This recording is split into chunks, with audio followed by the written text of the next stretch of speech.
Bonsoir et merci de votre fidélité au programme du soir CNews World. Bienvenue dans l'invité. Ce soir, nous parlons du nouvel an Kamit, de ses enjeux et de ses défis. Et le 19 juillet de chaque année du calendrier grégorien constitue le nouvel an Kamit, c'est-à-dire le nouvel an africain qui réveille une importance capitale pour les Kamites, parmi lesquels se reconnaît le docteur Kofi Clouvi que nous avons comme invité ce soir. Bonsoir docteur et bienvenue. Bonsoir monsieur Or. Nous saluons les téléspectateurs du New World TV et remercions New World TV pour la vitrine qu'elle nous offre pour parler encore aux nôtres. Merci. Merci en tout cas de nous avoir choisi pour parler des Kamites. Alors, je m'en vais commencer par le basique. C'est quoi un Kamite? On peut dire globalement, un Kamite, c'est tout noir qui accepte d'endosser ses valeurs ancestrales. Tout noir qui accepte d'endosser ses valeurs ancestrales. Oui. Alors, c'est ça ce que vous définissez pas un Kamite. Le nouvel an, comme je l'ai dit en introduction, c'est le 19 juillet prochain. Votre nouvel an diffère un peu du nouvel an du calendrier grégorien. Pourquoi, pour vous, est-il nécessaire de retourner à un calendrier Kamite? Dans un premier temps, on ne dit pas qu'on va retourner un calendrier Kamite forcément, mais on se rend compte d'une amnésie collective de notre communauté qu'on veut essayer de rectifier. Sinon, tous les autres peuples, malgré que on fonctionne sur le calendrier grégorien, tous les autres peuples ont un calendrier. Les Arabes l'ont, les Juifs l'ont, les Indiens l'ont, les Chinois l'ont, mais ça ne dérange personne. Donc, pour ne pas rester dans un jeu où on est toujours en train de suivre les autres, il faut s'auto-déterminer ou bien s'auto-affirmer. C'est sur ce chemin nous sommes. Alors, donc le calendrier grégorien pour vous ne présente aucun problème, n'a pas de lacunes pour vous? Pour les lacunes du calendrier grégorien, je pense qu'il faut être un peu honnête, puisque l'histoire qu'on nous vend ne veut pas être honnête. Sinon, si cette histoire voudrait être honnête, ils n'ont plus besoin d'avoir ce calendrier. C'est-à-dire? C'est un calendrier qui a été puisé du nôtre. Du calendrier Kamite. Expliquez-nous davantage. Ok. Il faut dire que c'est le pape Grégoire XIII, je pense, qui a instauré en 1582 le calendrier grégorien qu'on a actuellement. Il a essayé de corriger un peu le calendrier julien. Il faut essayer de dire cette anecdote. Nous sommes passés du jeudi 4 octobre 1582 au vendredi 15 octobre 1582. En 24 heures, il y a eu un décalage de 10 jours. Un décalage de 10 jours. Et il a essayé un peu de corriger les imperfections du calendrier julien. Le calendrier julien, c'est un calendrier qui comporte, c'est vrai, 12 mois. Mais ça a été fait comment? Les 4 premiers mois n'avaient pas de nom au début. On les nommait 1, 2, 3, jusqu'au 5e mois qu'on appelle quintuple, sextuple, septembre. Vous voyez, dans septembre, ça fait, l'étymologie c'est 7. Mais c'est un peu bizarre qu'actuellement, septembre n'est pas le 7e mois. Ça fait le 9e mois. Jusqu'à décembre qui est le 10. Donc, ils ont essayé après d'ajouter 2 autres mois devant. 2 autres mois, ils l'ont ajouté, mais normalement, ça devait continuer jusqu'au 12e mois. Donc, ils les ont mis devant. Donc, ça fait le janvier, le février, qui sont en fait des noms de divinités occidentales. Le Janus jusqu'au mois, tout ça sont des noms de divinités qu'ils ont mis pour essayer d'avoir des jours des mois de 30 jours, ou bien des fois ce n'est pas 30 jours. Donc ils étaient un peu dans un bazar total, et c'est peut-être Grégoire qui est venu un peu corriger ça. Donc en corrigeant, par souci d'ego, ils ont essayé de rajouter certains jours pour services rendus à certains mois. Donc comme ça, le 7e mois devient le mois de Julius, en mémoire à Jules César. Le 8e mois après, lui, le Grégoire, Auguste Grégoire, le 8e mois, ça a été, on lui a rajouté un jour après pour service rendu par le pape Grégoire. Donc c'est comme ça qu'ils ont... Ça fait 31 jours pour ça. Qu'ils ont défini un peu leur calendrier. Maintenant, quand tu vois, on va vous dire que le calendrier grégorien s'est inspiré du calendrier julien. Et le calendrier julien c'est un calendrier un peu astronomique. Ils ont commencé par voir les mouvements du soleil. Mais quelle est la base? Ce n'est pas en l'an 1500 ou bien 1200 qu'on a commencé par voir les mouvements du soleil. Ils vont t'envoyer quelque part en Égypte antique. Et Vous parlez du calendrier kamite maintenant. ils nous envoient là-bas sans avoir l'honnêteté de nous dire qu'ils ont puisé de notre calendrier quand ils nous ont assiégés, occupés déjà en l'an 600 jusqu'à 700 et de l'an moins 600 jusqu'à 600 où les Arabes ont fait main basse sur l'Égypte. Alors, sur quoi repose le découpage alors du calendrier kamite? Okay. Le calendrier kamite, c'est un calendrier qui repose sur deux événements, on peut dire. Il y a d'abord un calendrier agraire. C'est un calendrier issu de l'agriculture. On peut voir cette trace dans nos pays actuellement où on voit dans ce mois de juillet jusqu'en août, les différentes communautés ont une fête qui est liée à l'agriculture. Donc c'est un calendrier agraire premièrement qui a pour base le cru du Nil ou bien l'inondation du Nil. Le Nil pour eux c'est quelque chose qui est un peu sacré. Donc c'est pour ça ils ont pour nous en fait. Ok, d'accord. C'est pour ça ils ont pris son cru ou bien son inondation comme un repère. Mais étant une société très très organisée, ils ont aussi eu des services qui sont là, qui examinent le ciel à tout moment. Et ils ont vu sur des milliers d'années d'expérience qu'il y a vers les 3 août actuels du calendrier grégorien, qu'il y a cette étoile très brillante dans le ciel qui se lève au même moment que le soleil.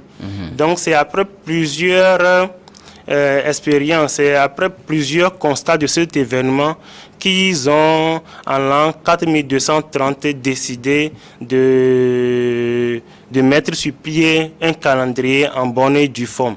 Okay. On a en les remplacement traces du calendrier agraire. Oui, c'est ça. On a les traces actuellement dans nos différentes pyramides. Si vous allez au niveau du pyramide d'Edfou, ou bien on peut trouver des choses qui sont gravées dans le marbre que tout le monde peut toucher. Alors, quelle importance revêt pour vous le nouvel an kamite? Déjà, c'est une question d'autodétermination dans un monde où tout le monde veut s'affirmer. On voit que tous les peuples veulent s'affirmer, mais c'est seulement le noir qui ne veut pas s'affirmer. Le noir veut seulement suivre les autres. Si je vous suis, tout en sachant que j'ai quelque chose chez moi, c'est différent de vous suivre en niant ou bien en n'ayant rien de ce que mes devanciers ont fait. Donc c'est pour cette raison qu'on veut en fait briser cette histoire d'amnésie collective et ramener cette histoire de calendrier au goût du jour pour que les nôtres sachent en fait qu'il y a un travail qui a été fait par les devanciers et qu'on n'est pas sorti de nulle part en train de nous balancer d'arbre en arbre, tout nu, sans réflexion intellectuelle. Alors, comment se compose le calendrier kamite? Est-ce qu'il est aussi fait de 365 jours, 366 jours par moment? Comment est-il découpé finalement? Quelle est la différence entre le calendrier kamite et le calendrier grégorien? Je vous ai déjà dit que c'est un calendrier qui est un peu qui est sorti du nôtre. Oui. C'est un calendrier qui comporte des mois de 30 jours avec des semaines de 10 jours. Des semaines de 10... Donc on aura 3 semaines par mois. Okay. Oui, 3 semaines de 10 jours. Et à la fin des 12 mois de 30 jours, il y a 5 jours qu'on réserve à nos, ils appellent nétéros, bien on peut dire nos divinités. Aseta, Hor, Osare, Naftis Je vois mon et nom, les hein. autres. Ok, enfin, je voudrais pas donner leur nom en grec en fait. Donc, Ok. Alors, donc, on a qu'on 360. appelle les jours épagomènes en fait. Ok, 360 plus Oui. les jours 5 jours. des 5 divinités, ça fait 365. 65. Alors, comment vous vous arrangez et puis- pour des années qui vont à 366 jours? Ok, ça fait 365 qui n'est pas trop 365. Il y a quelques poussières qui restent dessus. Et là-bas, il se disait qu'à chaque 1460 ans, il y a une année qui s'y ajoute. Donc, à chaque 1460 ans, on compte 1461. Ça fait que quelqu'un qui sait qu'à chaque 1460 ans, une année s'ajoute. À cause des petits trucs là Oui, qui se sont ça veut dire ajoutés. que cette personne sait aussi que à chaque 4 ans, il y a un jour qui s'ajoute, qui peut faire le plus, peut le moins. Donc, ce n'est pas une nouveauté, en fait, leur histoire d'année bissextile. C'est vrai que nous, on voit la chose, en fait, en grand. C'est pour ça... Au on lieu n'a d'avoir pas- un mois de février qui va à 29 jours, oui. vous faites 30 et puis c'est plus le quart. c'est ça. Donc, c'est en fait le contexte, oui. Alors, le retour à un calendrier Kamit est-il aussi important pour vous? C'est important pour notre autodétermination. C'est la même chose. Les Juifs font leur calendrier. À chaque... eux aussi célèbrent leur nouvelle année. Les Chinois le font. Ça ne dérange personne en fait. Si le Noir le fait aussi, ça ne devait déranger personne. D'ailleurs, si le Noir le fait, je ne pense pas que ça va déranger les autres peuples. La première personne que ça va déranger, c'est le Noir en fait. Quand on parle de fête, c'est tout un arsenal économique qui est derrière, où on fait la promotion de nos valeurs, où on consomme ce qu'on produit. Donc, c'est vrai, on peut voir la fête en fête, mais c'est en fait l'économie qui est derrière. Donc, c'est très important de revenir à notre calendrier et de faire les choses en fait à notre manière. Au Nouvel An Kamit, qu'est-ce qu'on célèbre finalement? On célèbre quoi?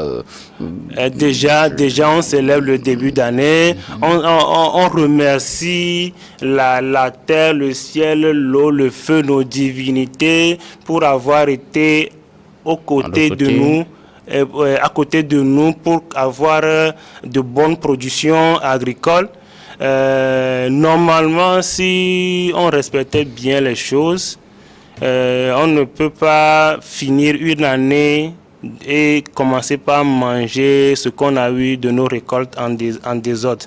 Qu'est-ce qu'on devrait faire? On devait quand même remercier le suprême ou bien la suprême pour cette grâce qui nous a donné avant de commencer. Et ça se faisait avant, où tous les peuples, même dans les différentes communautés, ils se regroupent pour remercier nos divinités, et juste après, chacun va dans sa communauté pour organiser cette même cérémonie, pour lancer, pour le coup d'envoi, pour qu'on commence par utiliser ce que la terre nous a donné. Déjà, c'est en fait quelque chose d'énergique. Ça nous renforce en énergie. Vu qu'actuellement, si on prend le noir, ça ne pèse pas comme une poussière. Tout le monde lui marche dessus. Oui. Alors, qu'est-ce qui fait la particularité des Kamites aujourd'hui? La particularité des Kamites, je pense que c'est ce groupe de Noirs qui veut en fait aider ses autres frères, sœurs, parents à revenir à la maison. Comme ils sont perdus. Puisque actuellement, ce n'est pas ça. Et vous pensez que cela va contribuer au développement de l'Afrique? Le développement de l'Afrique, selon vous, passe aussi par ce retour aux valeurs ancestrales, selon vous? C'est ça même qui nous motive. Comment faire pour que quand l'argent rentre dans la main d'un noir, pour que ça ne sorte plus à une vitesse grand V. Comment on s'y prend? Pour s'y prendre, il ne faut pas aller copier la culture des autres. Quand tu copies la culture chez l'autre, tu peux prendre sans avoir honte. Parce que des fois, c'est la honte même qui détermine la chose. Quand tu as honte de quelque chose, tu ne la fais pas. Mais dès que tu copies la culture de l'autre, tu peux prendre sans avoir honte sa technicité. Et le côté technicité, il n'y a jamais de peuple fermé sur lui-même qui ne prend pas chez l'autre. Mais on voit que le noir, il est là actuellement pour servir de marché aux autres communautés. Alors que tout ce que les autres communautés nous proposent, comme vêtements, comme santé, comme alimentation, on les a chez nous. Il suffit juste d'ouvrir les yeux, de travailler dessus pour essayer de développer ces secteurs-là. Si ces secteurs ne sont pas développés, si le secteur primaire, qui est le secteur production agricole et autres là, n'est pas développé, si on ne consomme pas ce que nous produisons, si on ne produit pas ce que nous consommons, ça sera très très très difficile pour nous de challenger avec les autres. Donc, pour vous, le développement de l'Afrique passe par un retour à ces valeurs-là. Qu'est-ce que ces éléments ont de nouveau à proposer à l'Afrique? C'est-à-dire ce retour aux valeurs ancestrales, qu'est-ce qu'elles apportent à l'Afrique finalement? Peut-être s'habiller comme des ancêtres, ça apporte quoi finalement? Ça, c'est l'écorce en fait. Il faut en fait la racine. Et la racine, c'est quoi? Maintenant, il faut cette fierté que tout peuple a de s'appartenir à lui-même. Cette fierté qui fait que l'autre te respecte. Cette fierté qui fait que l'autre ne se lève pas pour venir t'agresser comme il le veut, sans craindre des représailles. Mais tant qu'on ne va pas nous laisser tranquilles, tant qu'on peut venir réveiller une poule à chaque 3 minutes, 10 minutes, cette poule ne va jamais pondre d'œufs. Alors, la renaissance africaine que vous voulez, pensez-vous aujourd'hui que c'est un projet crédible, ça va prendre? Ça doit prendre, on est optimiste, mais on sait que ça sera dur. Puisque on dit que combattre en griffe l'aliénation ou bien combattre l'impérialisme culturel, c'est plus difficile que combattre l'impérialisme ou bien politique qui a amené à nos indépendances. On sait que ça ne sera pas facile, mais ça va prendre. Ce n'est pas une question à voir à court terme. Peut-être on peut l'envisager à moyen ou bien à long terme.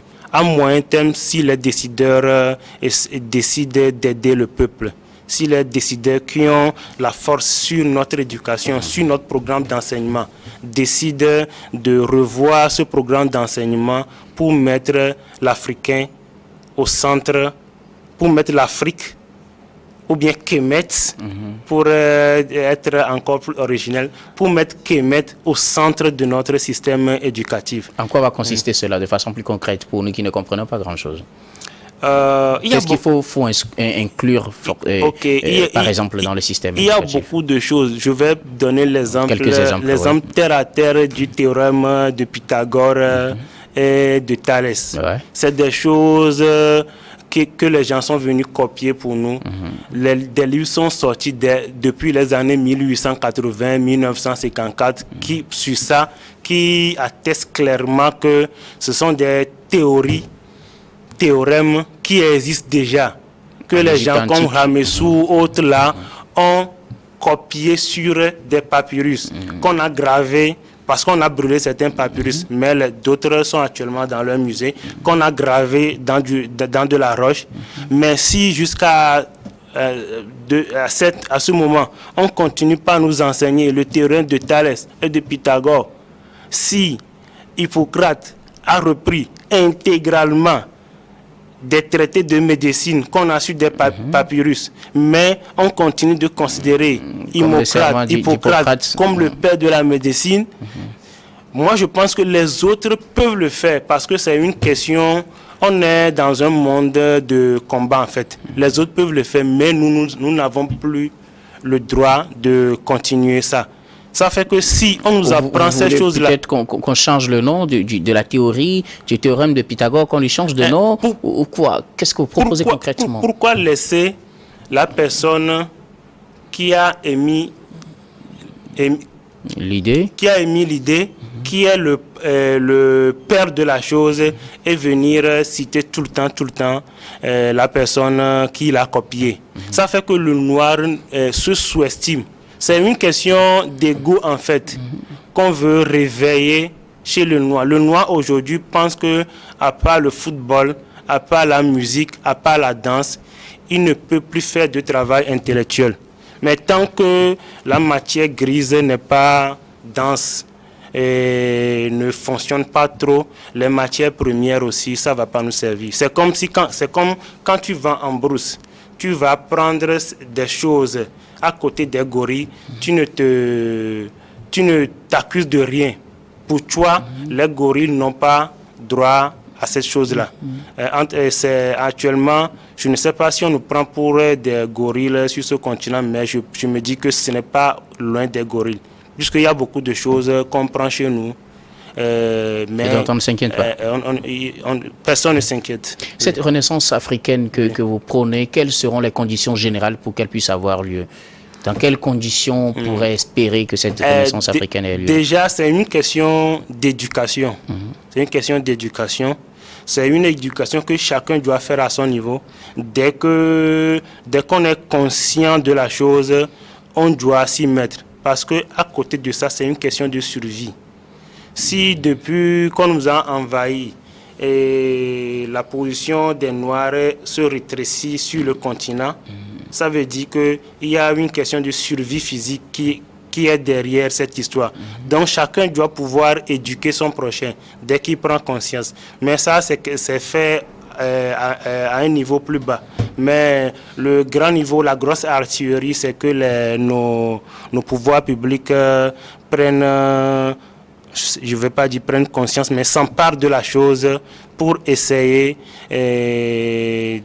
de changer notre programme éducatif. Parce qu'ils ont des gens à leur niveau qui savent qu'il y a des choses comme ça, mais ils ne doivent plus rester dans leur cœur, avoir peur, je ne sais pas, de l'impérialisme militaire pour que cette histoire perdure. Sinon, si on nous éduque à l'école, je pense qu'en moins d'une génération, c'est toute la mentalité ou bien le mindset du noir qui va se transformer et puis on peut faire de grandes choses. Si on a déjà fait de grandes choses, si on a déjà construit des tatas tambermans, des châteaux tambermans, donc on peut encore en construire plus grand que ça. Alors, quel doit être le rôle de chaque acteur à son niveau pour qu'on puisse arriver à ce niveau? Donc chaque acteur par acteur, par exemple, les décideurs politiques, les acteurs de l'éducation, en tant que citoyen, en tant que média, etc. Qu'est-ce qu'on doit faire? Donc c'est en fait la formation, bien l'information. On doit pouvoir informer. Maintenant, informer comment? Par plusieurs canaux. Peut-être la télé, la radio, l'école. Chacun doit pouvoir parler de ça à son prochain. Il y a l'autre, la Ligue panafricaine Imoja qui dit Each one, teach one. Que chacun doit pouvoir parler de ça à son prochain pour que ça fasse tache d'huile, pour que cette histoire s'accélère. C'est le rôle en fait de l'afrocentricité qui est en fait le mouvement qui veut donner un peu, qui veut, actuellement le panafricanisme se perd en fait. On est panafricain musulman, panafricain chrétien, panafricain en veste, panafricain en tout. Donc c'est l'afrocentricité veut en fait redonner un peu de force au panafricanisme pour que le panafricanisme se recentre sur nos valeurs pour essayer de mener à bien cette tâche que tout Africain doit porter sur son dos. Et quelle doit être la part des décideurs politiques? A déjà essayé de faciliter le passage, ou bien essayer de faciliter comment l'information va se véhiculer. Déjà, ne pas nous censurer, ne pas nous taper dessus. Déjà, je ne dirais pas qu'il doit faire un colloque. Des colloques ont été déjà faits, de s'emparer des rapports de ces colloques-là pour essayer la mise en œuvre des recommandations. Nous aider un peu à revenir à la maison. Et vous, Kamit, qu'est-ce que vous faites? Vous avez une association au Togo, qu'est-ce que vous faites réellement? Ah oui, on a une association, Mais tous les jours que Maou Sekbolissa fait, on s'acharne aussi à divulguer l'information. Mais on a une association qui s'appelle Afrocentricité, une branche de l'Afrocentricité internationale dirigée par une Guadeloupéenne qui est le docteur Ama Mazama. Et qu'est-ce que vous faites dans cette association? Dans cette association, comme on est venu ce soir chez vous, on organise des fêtes, des séances de partage d'informations. On va sur les médias, on est dans les groupes de réseaux sociaux pour essayer de ventiler l'information. Merci beaucoup à vous, docteur Kokfi Klouvi, d'avoir répondu à nos questions. Un dernier mot peut-être sur le nouvel Ankamit avant qu'on ne se sépare. Ok, cette année, il y a beaucoup d'activités qu'on va essayer de faire. On va passer à la télé, passer sur les radios. On sera dans la presse écrite. On va essayer de faire des films qui parlent de nous, qui parlent de nos résistants, les vaillants résistants. Et puis, il y aura une apothéose qui sera organisée. Je pense que tout cela, il y a une conférence de presse qui sera faite et vous serez informés au cours de cette conférence de presse. Je rappelle que le nouvel Ankamit, c'est le 19 juillet, c'est bien cela? C'est le 19 juillet. D'accord. Oui. On vous souhaite d'avance déjà une bonne année et on espère vous retrouver pour d'autres détails sur le nouvel Ankamit. Merci en tout cas d'avoir répondu à notre invitation. Merci à vous aussi, très chers téléspectateurs, de nous avoir suivis. À très bientôt. Sinou World.